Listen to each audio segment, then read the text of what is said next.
Hello viewers, welcome back to my channel. मैं doctor Kasim Shah को खुशामदीद करता हूँ।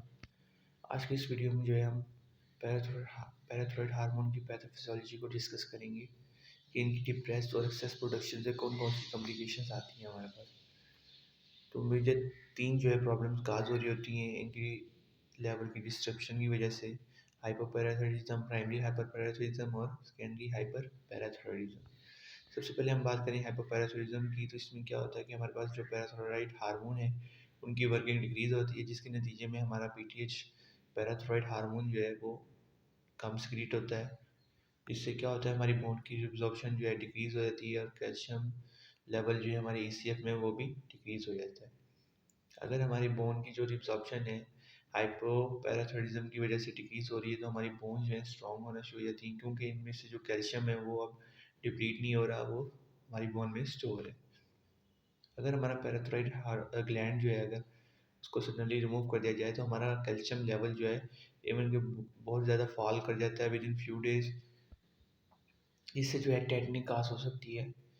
इसके अलावा, जिससे हमने पहले इनके पैराथायरॉयड हार्मोन के रोल में बात की थी कि ये कैल्शियम लेवल को जो है इंक्रीज कर रहा है और फॉस्फेट की जो एक्सक्रीशन को बढ़ा रहा है। अगर पैराथायरॉयड हार्मोन अपनी वर्किंग प्रॉपरली नहीं करेंगे तो हमारे पास फॉस्फेट की कंसनट्रेशन भी जो है वो बढ़ जाएगी। अगर कैल्शियम लेवल की कमी की वजह से हमारे जो लिंजियल मसल्स हैं उनमें टेटनी काज हो रही है, तो उससे जो है हमारी रिस्पिरेशन ऑब्स्ट्रक्ट होती है, डिस्टर्ब होती है, इवन कि पेशेंट की डेथ भी हो सकती है। ट्रीटमेंट में इसके हम जो है पीटीएच को जो है एडमिनिस्टर नहीं कर सकते। हम सिर्फ विटामिन डी का जो है उसकी लार्ज क्वांटिटीज़ को इनटेक कर सकते हैं, कैल्शियम सप्लीमेंट का यूज़ कर सकते हैं। इसके अलावा हमारे पास हमारे 1,2,5 डी हाइड्रोकोलिक की जो है सिंथेसिस को जो है इन्हांस करवा सकते हैं। अब प्राइमरी हाइपर पैराथायरॉयडिज्म की बात करें, तो किसी भी ट्यूमर की वजह से पैराथायरॉयड ग्लैंड की जो सिक्रीशन है बढ़ जाती है, मेनली हमारे फीमेल्स में, जिस वजह से हमारे पास एक्सेस सिक्रीशन होती है हमारे पीटीएच हार्मोन की, और कैल्शियम कंसनट्रेशन जो है हमारी बढ़ जाती है। इससे हमें फॉस्फेट कंसनट्रेशन जो है डिक्रीज होना स्टार्ट हो जाती है। जब हाइपोपैराथायरॉयडिज्म जो है काज हो रही है, तो उसके नीचे में क्या होता है, बोन की रिब्जॉर्प्शन स्टार्ट हो जाती है। इवन कि इतने लार्ज अमाउंट में रिब्जॉर्प्शन होती है बोन की कि हमारे पास बोन जो है वीक हो जाती है,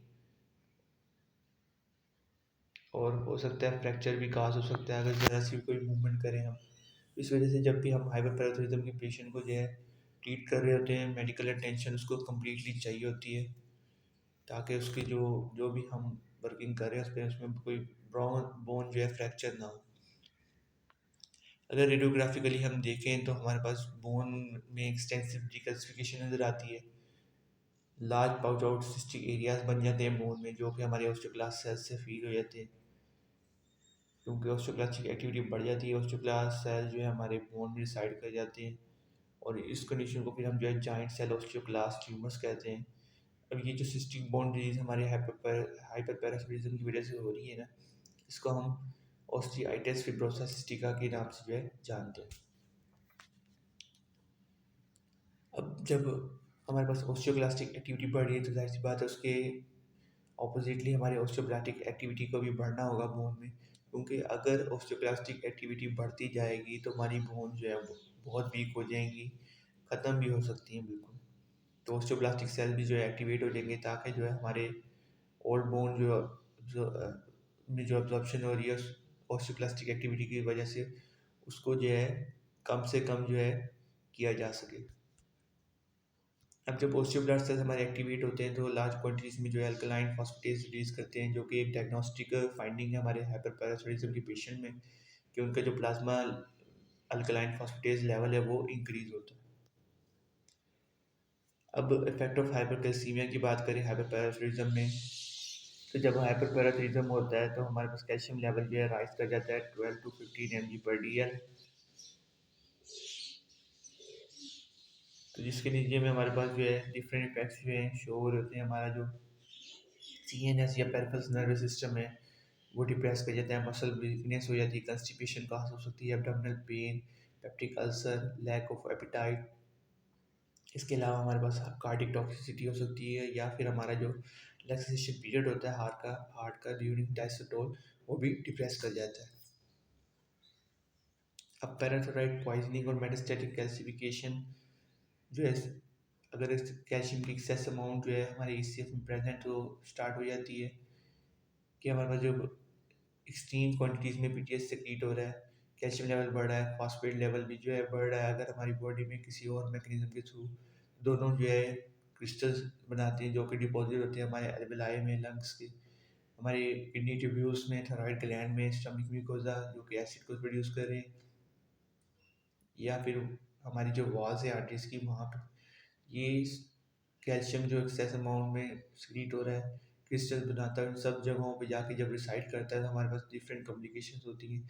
अगर लंग में जाकर रिसाइड करेगा तो हमारी रिस्पायरेशन में प्रॉब्लम होगी, किडनी में जाएगा तो हमारे ब्लड फ्लो जो है किडनी से एक्सक्रीशन में प्रॉब्लम होगी, थायराइड ग्लैंड में अगर रिसाइड करता है तो थायराइड की ग्लैंड की प्रोडक्शन जो है वो स्टॉप हो सकती है।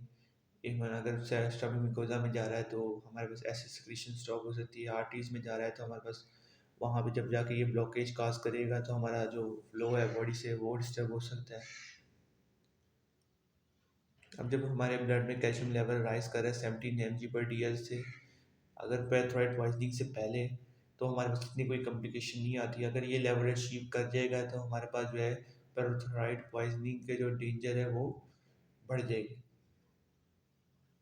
अब जो हमारे पास कैल्शियम लेवल की जो एलिवेशन हो रही है वो कंक्रीटली यानी कि सेम, जब हमारा फॉस्फेट लेवल भी उसको जो है उसके साथ इंक्रीज हो रहा है तो हो सकता है कि वो इतना, ये दोनों लेवल्स जब इंक्रीज हो रहे हैं तो पेशेंट की डेथ भी काज हो सकती है विद इन फ्यू डेज।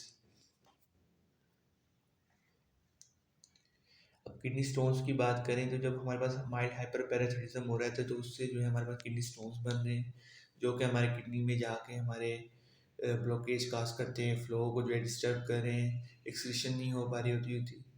तो किडनी स्टोन्स जो है हमारे मोस्टली अल्कलाइन यूरिन में कॉमन होते हैं और ट्रीटमेंट में इसका यही है कि हम एसिडोटिक डाइट्स लें या एसिडिक ड्रग्स का यूज़ करें ताकि हमारे जो स्टोन्स किडनी में फॉर्म हुए हैं वो ब्रेक कर जाए। अब सेकेंडरी हाइपोपैराथायरिज्म की बात करें तो इसमें क्या होता है कि जब हमारे पास हाइपोकैल्सीमिया की कंसिडिशन जो है कंडीशन होती है तो उसकी कंपनसेशन में हमारा जो पीटीएच है अपने लेवल्स को, अपनी सिक्रीशंस को जो है बढ़ा देता है। प्राइमरी हाइपरपैराथायरिज्म जो है हमारी हाइपरकैल्सीमिया से एसोसिएटेड होती है, लेकिन इसके बरक्स सेकेंडरी हाइपरपैराथायरिज्म जो है हमारे हाइपोकैल्सीमिया से एसोसिएटेड है। अब क्या होता है अगर हमारी बॉडी में विटामिन डी की डेफिशिएंसी या कोई रेनल डिजीज़ है तो जो कि किडनी को डैमेज कर रही है तो हमारा जो सफिशिएंट क्वांटिटी सीक्रेट नहीं होती है हमारी विटामिन डी की। जब विटामिन डी हमारे बॉडी में प्रॉपरली नहीं होगा तो उसके नतीजे में क्या होगा, हमारा जो कैल्शियम है वो हमारे स्टमक से जो है हमारी इंटेस्टाइन से जो है अब्सॉर्ब नहीं होगा प्रॉपरली। तो नतीजे के में क्या होगा, हमारे पास सेकेंडरी हाइपर पैराथायरिज्म की कंडीशन जो है स्टार्ट हो जाएगी। तो ये था आज का लेक्चर। उम्मीद है आपको समझ आई होगी सारी बातें, और ये जितनी भी चीज़ें हमने जो है हमारी जो मेडिकल फिजियोलॉजी की बुक है गाइडेन एंड हॉल से जो है उसको रेफ़र किया है और वहीं से ये सारी चीज़ें ली हैं हमने। तो अगर आपको वीडियो अच्छी लगी हो और लेक्चर समझ आया हो तो हमारे चैनल को सब्सक्राइब करें, बेल आइकन के बटन को लाजमी दबाएं और कमेंट भी करें कि आपको ये लेक्चर कैसा लगा। शुक्रिया।